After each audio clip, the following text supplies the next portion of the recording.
Hello, idea popcorn സ്ട്രീറ്റിലേക്ക് സ്വാഗതം. Mollywood stars trend setters ആയി അറിയപ്പെടുന്നു. സോ ഈ ആഴ്ച എന്താണ് ട്രെൻഡ് ചെയ്യുന്നതെന്ന് നമുക്ക് നോക്കാം ഐഡിയ പോപ്കോൺ സ്ട്രീറ്റിലെ സ്പെഷ്യൽ ഫീച്ചറിൽ.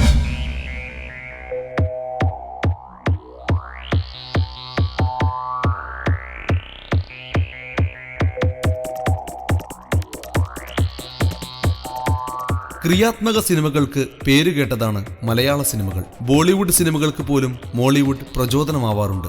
ഇതിനുള്ള ഉത്തമ ഉദാഹരണമാണ് മോഹൻലാലിന്റെ ദൃശ്യം എന്ന സിനിമ. അതുകൊണ്ട് തന്നെ ഈ ആഴ്ചയിൽ ഐഡിയ പോപ്കോൺ സ്ട്രീറ്റ് സ്പെഷ്യൽ ഫീച്ചേഴ്സിൽ മോഹൻലാലിന്റെ ഉന്നത നിലവാരത്തിലുള്ള അത്തരത്തിലുള്ള ചില സിനിമകൾ നമുക്ക് നോക്കാം.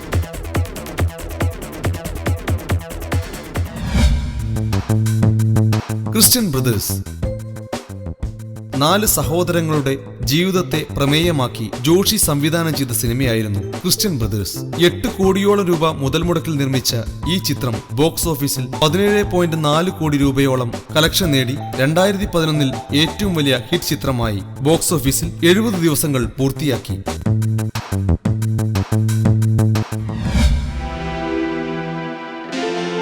Run baby run. മോഹൻലാലും അമല പോളും കേന്ദ്ര കഥാപാത്രങ്ങളെ അവതരിപ്പിക്കുന്ന കോമഡി ത്രില്ലറായിരുന്നു റൺ ബേബി റൺ. ഒരു രാഷ്ട്രീയ നേതാവ് ഉൾപ്പെട്ടിട്ടുള്ള കൊലപാതകത്തിന്റെ നിഗൂഢതകളെ ആസ്പദമാക്കിയുള്ള ചിത്രമായിരുന്നു റൺ ബേബി റൺ. ബോക്സ് ഓഫീസിൽ 75 ദിവസങ്ങൾ പൂർത്തിയാക്കിയ ഈ ചിത്രം ഏകദേശം 15 കോടി രൂപ കളക്ഷൻ നേടി.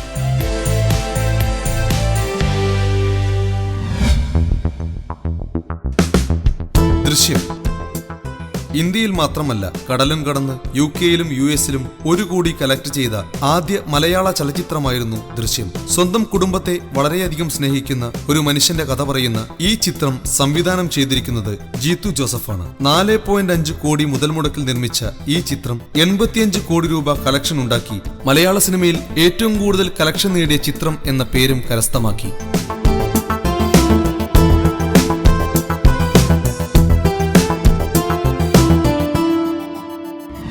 ഈ സ്റ്റോറിയെക്കുറിച്ച് എന്താണ് നിങ്ങളുടെ അഭിപ്രായം?